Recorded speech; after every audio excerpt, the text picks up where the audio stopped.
श्री कृष्ण कहते हैं, जिसने सीख लिया कि कब कहां और कैसे बोलना है, उसको जिंदगी में सफल होने से कोई नहीं रोक सकता।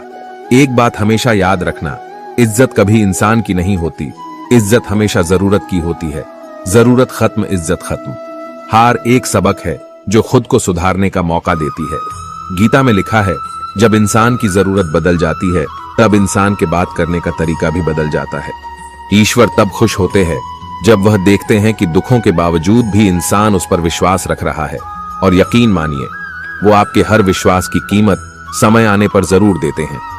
अगर आप दुख पर ध्यान देंगे तो हमेशा दुखी रहेंगे, और सुख पर ध्यान देंगे तो सुखी रहेंगे। आप जिस चीज पर ध्यान देंगे वह चीज सक्रिय हो जाएंगी और आपके जीवन में तुरंत प्रवेश करना शुरू कर देगी। यही कुदरत का नियम है। खुशियों का कोई तय रास्ता नहीं होता, हर इंसान को अपने लिए खुद ही रास्ता बनाना होता है। यह बात जिसने जान ली, समझो खुशियों ने उसका पता लिख लिया। संभव ना हो तो साफ मना कर दें, पर किसी को अपने लिए इंतजार ना करवाएं। चिंता मत करो, क्योंकि जिसने तुम्हें इस दुनिया में भेजा है उसे आपकी ज्यादा चिंता है। जब आपका होना और ना होना बराबर हो जाए तब आपका ना होना ही बेहतर है। गीता में लिखा है, यदि कोई आपको अच्छा लगता है तो अच्छा वो नहीं, अच्छे आप है, क्योंकि उसमें अच्छाई देखने वाली नजर आपके पास है। सोच और नीयत अच्छी रखिए, फिर आपके कष्ट श्री कृष्ण स्वयं दूर कर देंगे। अपना वो होता है जिसके साथ बातें खुलकर की जा सके, ना कि संभल कर।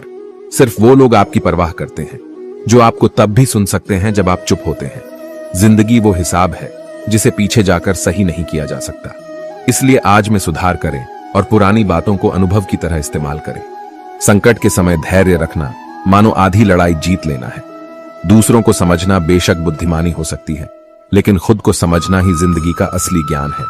जिंदगी बहुत कुछ सिखाती है, थोड़ा हंसाती है, थोड़ा रुलाती है, मगर जो जिंदगी की भीड़ में खुश रहता है, जिंदगी उसी के आगे सिर झुकाती है। उस प्रेम पर विश्वास मत करो जिसमें भगवान श्री कृष्ण भी हार गए, बल्कि उस मित्रता पर गर्व करो जिसमें गरीब सुदामा भी जीत गए। विश्वास रखो कि जो हुआ है वह अच्छा ही हुआ है, और जो हो रहा है वह भी अच्छे के लिए ही हो रहा है, और जो होगा वह भी अच्छे के लिए ही होगा। आज के जमाने में कोई अपना नहीं होता। लोग सिर्फ तब तक साथ देते हैं जब तक उनका स्वार्थ होता है। मैं कर सकता हूं, यह सोचना आत्मविश्वास की निशानी है, किंतु सिर्फ मैं ही कर सकता हूं, यह सोचना घमंड है। इसलिए आप आत्मविश्वास को अपना लें और घमंड को छोड़ दें। अपनी जिंदगी से कभी नाराज मत होना, क्योंकि ऐसे कई लोग हैं जो आपके जैसी जिंदगी जीने का सपना देखते हैं। जो दान कर्तव्य समझकर बिना किसी शक के किसी जरूरतमंद को दिया जाता है, वही दान सच्चा होता है। जय श्री कृष्णा, राधे राधे। जिसके पास तुम्हारे लिए वक्त ना हो उसको कभी परेशान मत करना, क्योंकि वो अपनी दुनिया में व्यस्त हैं और इस दुनिया में उन्हें तुम्हारी कोई जरूरत नहीं है।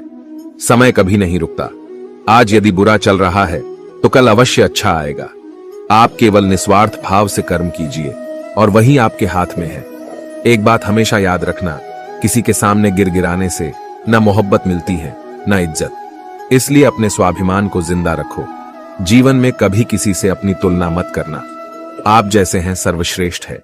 कभी अपनी तारीफ खुद भी कर लिया करो, क्योंकि बुराई करने के लिए रिश्तेदार जो बैठे हैं। जो मनुष्य किसी अच्छे काम में लगा हुआ होता है, आने वाले समय में उसका अंत कभी बुरा नहीं होता। जहां दूसरों को समझना मुश्किल हो जाए, वहां खुद को समझ लेना ही बेहतर है। अकेले बैठकर खुद से एक सवाल करो कि आपके मरने के बाद कितने लोगों को फर्क पड़ेगा। जिन लोगों को फर्क पड़ेगा उनका ख्याल करो और बाकियों को छोड़ दो। कभी कभी कुदरत जानबूझकर हमें मुश्किल हालात में डालती है, ताकि हम उन लोगों के चेहरे पर लगे नकाब देख सकें जिन पर हम आंख मूंद कर भरोसा करते हैं। जीवन में यदि खुश रहना है तो अधिक ध्यान उस चीज पर दें जो आपके पास है, उस पर नहीं जो दूसरों के पास है। मनुष्य अपने दुख से ज्यादा दूसरों का सुख देखकर ही दुखी होता है। व्यक्ति में इतनी ताकत तो होनी ही चाहिए कि वो अपने दुख और अपने संघर्षों से अकेले जूझ सके। प्रार्थना शब्दों से नहीं, हृदय से होनी चाहिए, क्योंकि ईश्वर उनकी भी सुनते हैं जो बोल नहीं सकते। अगर साफ नीयत से मांगा जाए तो ईश्वर नसीब से ज्यादा देते हैं। खुद को इतना काबिल बनाओ कि जिसके लिए आप तड़पे हो वो आपकी एक झलक देखने के लिए भी तरस जाए। दुनिया में सबसे ज्यादा गरीब तो वो है जिसकी खुशियां ही दूसरों की मर्जी पर निर्भर होती है। दुख में भगवान को याद करने का हक उसी को है जो सुख में उसका सबसे ज्यादा शुक्रिया अदा करता है।